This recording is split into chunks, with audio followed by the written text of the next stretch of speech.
Assalamualaikum warahmatullahi wabarakatuh. Jumpa lagi dengan Nel Handasan berbagi cerita. Ini pagi-pagi Ba'da subuh ini kita ngobrol perkara iman. Nah, menurut Bapak Handasan ini tentang Al-Quran yang turun di Madinah sama di Mekah itu gimana? Ya, jadi dari baca biografi Nabi Muhammad yang ditulis Martin Link itu kita bisa tahu gitu latar belakang siapa Muhammad itu. Jadi Muhammad itu di Mekah. Di Mekah itu adalah kampungnya itu kayak kita orang kampung pasti saudara semua gitu loh. Nah, itu udah dikenal sebagai orang jujur. Nah, orang jujur ini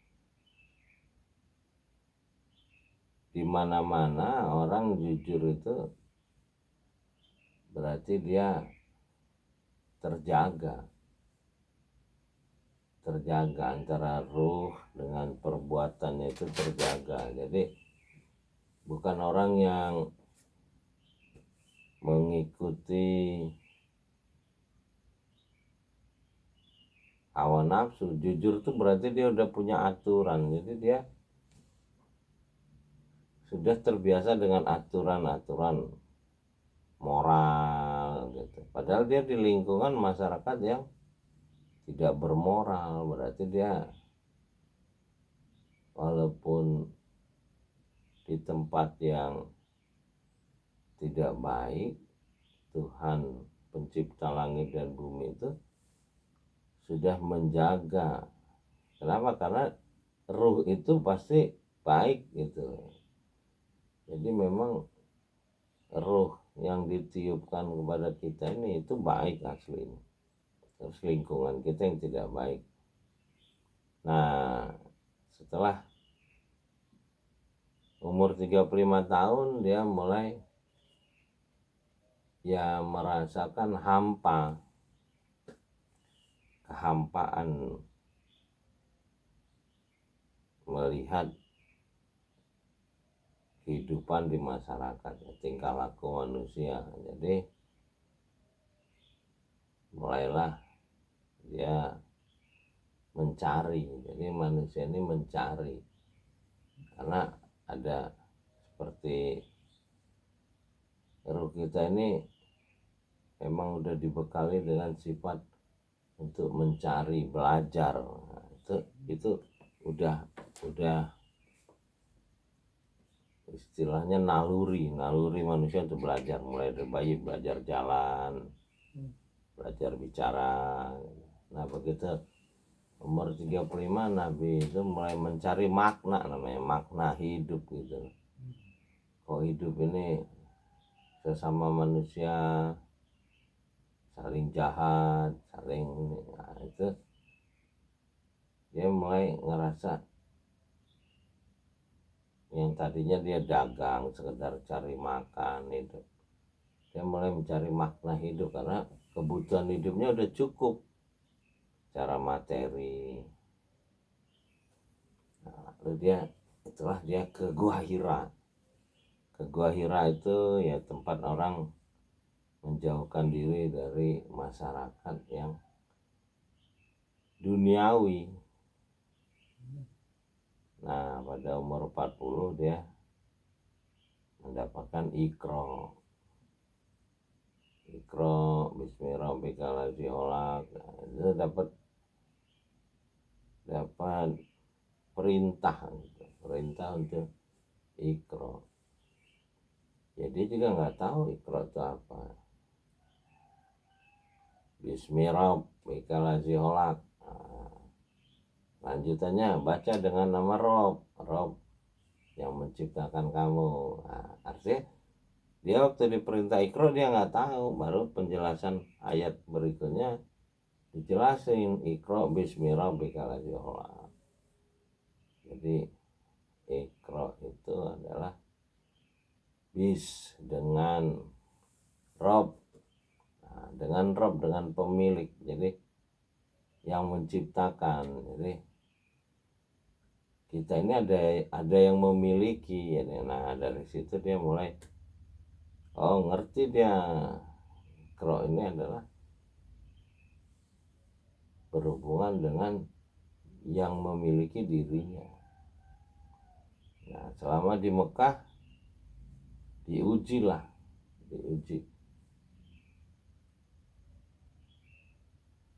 dibimbing gitu,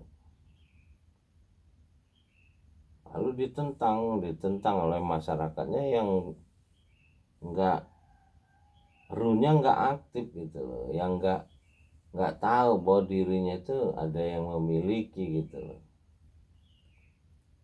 Mereka malah menciptakan Tuhannya gitu, berarti kan ya berbeda dengan konsep bismi rabbikal ladzi khalaq. Kita ini diciptakan dari segumpal darah, sementara orang Mekah bisa membuat Tuhan. Nah, buat Tuhan yang dia buat itu nggak bisa mencipta apa-apa. Artinya mulai ada kesadaran pengetahuan. Nah orang-orang yang punya kesadaran pengetahuan ini membatasi diri terhadap kebodohan gitu, karena mereka udah diberi pengetahuan. Nah di Mekah itu proses belajar Iqra itu. Nah dalam situasi belajar itu ya akhirnya mereka harus diperintahkan pindah, karena sudah mulai meluas gitu, orang-orang yang belajar ini mulai banyak. Nah mereka pertama pindah ke Abyssinia, Ethiopia sekarang ini. Nah, kalau zaman dulu orang mau haji itu belajar dulu di Ethiopia itu, baru menjelang haji berangkat ke Mekah, karena yang ternyata di sana tempat belajar gitu. Tempat belajar namanya Zawiyah, kalau di kita kan pesantren dari agama Hindu. Mahasiswa itu ada yang mau bikin pesantren, saya tanya agamanya apa, Hindu. Oh ternyata yang Hindu yang punya pesantren itu Hindu ya. Ya sudah, benar berarti. Nah ketika di Mekah mereka komunitasnya sejenis lah, orang Arab jahiliyah. Nah orang yang mengenal pencipta ini terbatas, setelah Khadijah pamannya gitu ya. Ada komunitas yang mengenal kitab gitu, mengenal petunjuk. Setelah pendeta ini kan sudah mempelajari petunjuk kan, mereka udah tahu tanda-tanda itu, mulai dari Nabi masih kecil mereka udah tahu ini mau ada Nabi dari orang Arab. Nah ketika di Madinah dia masuk ke satu lingkungan masyarakat Yahudi. Di Madinah itu masyarakatnya masyarakat Yahudi, termasuk dari pihak ibunya Nabi Muhammad itu dari Madinah, dari komunitas Yahudi. Nah orang Yahudi ini juga ya ada yang baca kitab benar, ya sama dengan orang-orang sekarang, ada yang baca kitab benar gitu dari pangkal sampai akhir. Nah, begitu di Madinah ya masyarakatnya udah ada aturan gitu, udah ada banyak pengetahuan karena komunitasnya memang komunitas Yahudi, tapi masyarakat Yahudi ini kan pecah gitu, masyarakat yang terpecah. Nah, itulah mereka minta bantuan ke Nabi Muhammad untuk bagaimana mengatasi perpecahan ini. Karena mereka kan juga sama, ini kok kita ada yang punya kesadaran kenapa kita saling bunuh, saling mereka secara kelompok. Kalau orang Mekah itu enggak antar kelompok, antar keluarga aja dia. Kalau di Madinah itu udah jadi kota dia, kota perdagangan gitu, ada perkebunan korma segala itu, jadi udah modern tuh. Nah, makanya Nabi Muhammad masuk ke satu masyarakat modern waktu itu, karena masyarakat modern itu cirinya heterogen, berbeda-beda, nggak sejenis. Nah, masyarakat yang heterogen ini wahyu-wahyu yang turun tuh berbeda. Jadi kalau di Mekah itu Iqra bismi rabbik menggunakan memilih. Jadi pencipta itu memilih Muhammad. Nah, kalau di Madinah disusunlah kitab itu setelah beliau wafat itu, mulai dengan dari Zalikal kitabul la raiba fihi hudalil muttaqin. Jadi udah kitab itu disusun oleh khalifah. Nah, yang nyusun itu kan bukan Nabi Muhammad gitu, mengacu kepada kitab yang diterima Adam alaihissalam sebagai khalifah pertama. Jadi ya orang-orang yang menjadi pengikut Nabi Muhammad dari Mekah segala itu udah tahu ya, mereka punya ilmu karena mereka juga mempercayai Nabi Muhammad itu sebelumnya udah punya ilmu. Kayak Abu Bakar tuh udah orang-orang yang memang menuhankan pencipta. Kayak Salman juga ketika datang di Mekah dia udah tahu dari kitab-kitab sebelumnya bahwa ini akan ada nabi dan lain-lain. Jadi mereka udah tahu bahwa Nabi Muhammad ini bukan bawa ajaran baru gitu loh.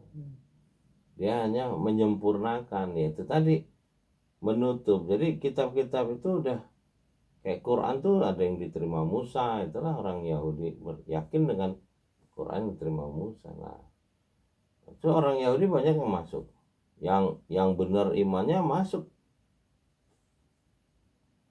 menyambut Nabi yang sesuai petunjuk kitabnya gitu loh. Sehingga ketika Nabi wafat mereka udah tahu kitab ini memang susunannya sebenarnya begini loh. Nah, jadi ini sifatnya penawaran karena udah heterogen. Selesai. Iya, ini ditawarkan, ini ada kitab petunjuk gitu. Kalau di Madinah Iqra bismi rabbik dipilih gitu. Nah, makanya di Al-Baqarah itu ada yang ngaku beriman, dibilang belum, baru tunduk karena belum baca kitab. Karena beda dengan waktu di Mekah orang udah jujur, yang beriman tuh yang jujur. Sementara di Madinah banyak orang yang ngelihat orang munafik gitu, orang ngelihat Islam udah besar dia mau ikut Islam, dia berbeda gitu. Nah, sekarang dalam kehidupan kita udah jauh dari penulisan kitab, itu pun udah jauh.